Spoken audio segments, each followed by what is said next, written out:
ഇപ്പോൾ ഒരാൾ റീഫോം ചെയ്യുമോയെന്ന് ചോദിച്ചാൽ എനിക്ക് അതിന് ഉത്തരവില്ല. പക്ഷെ നമ്മളടുത്ത് പറഞ്ഞ കാര്യങ്ങൾ മാത്രമേ എനിക്കറിയുള്ളൂ. ഞങ്ങൾ സുനിയെ ഇന്റർവ്യൂ ചെയ്യാൻ തുടങ്ങിയത് സുനി കോടതിയിൽ ഡെപ്പോസിഷൻ തുടങ്ങുന്നതിന് മുമ്പാണ്. അപ്പോൾ നമ്മളോട് സുനി പറഞ്ഞത് ഞാൻ യോഗ പഠിച്ചു ജയിലിൽ. യോഗ പഠിച്ച് ഞാൻ വളരെ സമാധാനപൂർവ്വമായ ഒരാളായി.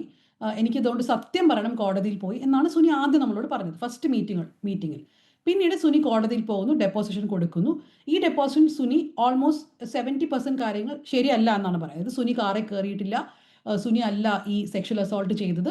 കോൺസ്പിറസി ഉണ്ട് എന്ന് എനിക്കറിയാമെന്ന് മാത്രമാണ്, ദിലീപിനെ അറിയാമെന്ന് മാത്രമാണ് സുനി കോടതിയിൽ പറഞ്ഞത്.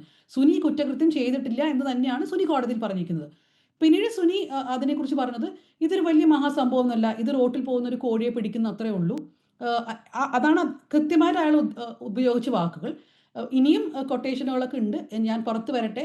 പിന്നെ നമ്മളിത് പറഞ്ഞു ഈ ഇന്റർവ്യൂ ഒക്കെ വന്നു വെച്ചാൽ ഞാനൊരു അൺറിലയബിൾ ആളാണെന്ന് എല്ലാവർക്കും മനസ്സിലാവും.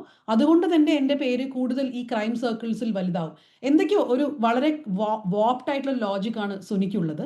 പക്ഷേ റീഫോർമേഷന് സാധ്യതയുണ്ടോ എനിക്ക് അത് പറയാൻ പറ്റില്ല. ഇതുവരേക്കും സുനിക്ക് എന്തായാലും ഈ ക്രൈമിനെ കുറിച്ച് പ്രത്യേകിച്ച് ഒരു റിമോഴ്സോ അല്ലെങ്കിൽ കുറ്റബോധമോ അങ്ങനെയൊന്നും നമ്മൾക്ക് ഇന്റർവ്യൂവിൽ കാണാൻ പറ്റിയിട്ടില്ല. എന്തുകൊണ്ടാണ് ഈ കംപ്ലയിന്റ് കൊടുത്തത്, എന്തുകൊണ്ടാണ് ഇത് ഇത്രയും വലിയ കാര്യമായത്, എന്തുകൊണ്ടാണ് മീഡിയ ഇത്രയും റിപ്പോർട്ട് ചെയ്തത്, പ്രശ്നമാക്കിയത്, അതൊക്കെയായിരുന്നു സുനിയുടെ ചോദ്യങ്ങൾ.